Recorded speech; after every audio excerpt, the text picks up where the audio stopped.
Halo, perkenalkan nama saya Werin Sani Sumbayak, NPM 22720061. Di sini saya akan menjawab UTS dari mata kuliah Praktikum Manajemen Resiko. Berikut 5 resiko dan beserta contohnya. Yang satu, perubahan iklim. Contohnya peningkatan suhu dan perubahan pola curah hujan. Dampaknya, perubahan iklim dapat mempengaruhi pola tanaman dan hasil panen. Misalnya, tanaman kopi yang membutuhkan iklim sejuk mungkin mengalami penurunan produksi di daerah yang mengalami pemanasan global. Kedua, hama dan penyakit tanaman. Contohnya, serangan ulat pada tanaman kacang-kacangan. Dampaknya, hama seperti ulat dapat merusak daun dan akar tanaman, mengurangi kemampuan tanaman untuk fotosintesis, dan akhirnya penurunan hasil panen. Ketiga, pencemaran lingkungan. Contohnya pencemaran pada tanah oleh pestisida yang berlebihan. Dampaknya pencemaran tanah dapat mengurangi kesuburan tanah dan berdampak negatif pada kesehatan tanaman dan keamanan pangan. Yang keempat, keterbatasan teknologi dan infrastruktur. Contohnya kurangnya akses terhadap teknologi irigasi modern. Dampaknya keterbatasan teknologi dapat menghambat efisiensi penggunaan air dan mengurangi produktivitas petani. Yang kelima, fluk harga komoditas. Contohnya penurunan harga kopi dunia. Dampaknya fluktuasi harga komoditas dapat mempengaruhi pendapatan petani dan investasi dalam sektor pertanian. Penurunan harga dapat mengurangi insentif bagi petani yang meningkatkan produksi. Dalam kegiatan produksi pertanian, petani sering menghadapi berbagai risiko terkait faktor cuaca, diantaranya adalah kekeringan, banjir, badai, dan hujan es. Kekeringan dapat menyebabkan tanah menjadi kering dan tidak subur, sehingga menghambat pertumbuhan tanaman. Banjir sebaiknya dapat merendam tanah dan tanaman, yang menyebabkan kerusakan atau kehilangan hasil panen. Cuaca ekstrim seperti kekeringan dan banjir mempengaruhi siklus pertumbuhan tanaman dengan cara mengganggu ketersediaan air yang diperlukan untuk proses fotosintesis dan pertumbuhan akar. Kekeringan dapat memperlambat pertumbuhan tanaman yang mengurangi hasil panen. Sementara banjir dapat menyebabkan pencucian nutrisi dari tanah dan kerusakan fisik pada tanaman. Langkah-langkah mitigasi yang dapat diterapkan untuk mengurangi dampak cuaca ekstrim yaitu 1. Pengelolaan air yang baik. 2. Varietas tanaman.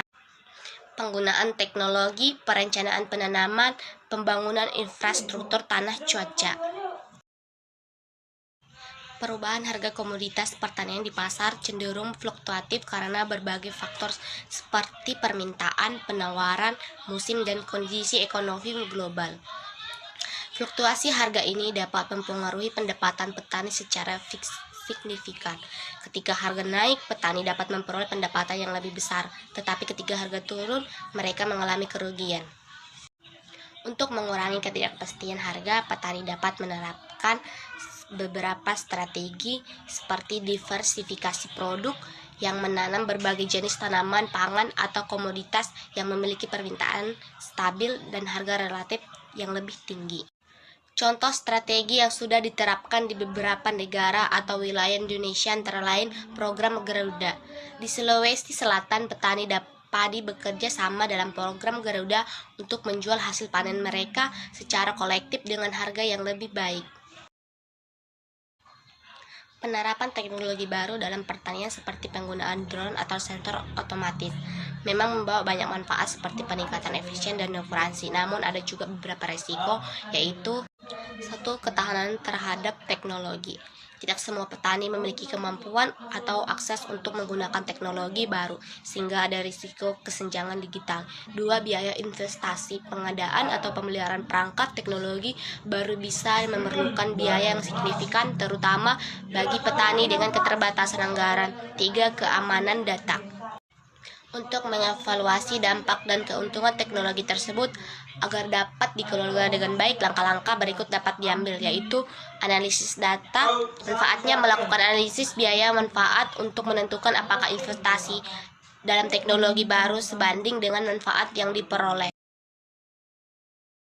Untuk menghadapi risiko bencana alam seperti gempa bumi di wilayah pertanian, berikut adalah rencana tanggap darurat yang dapat diterapkan.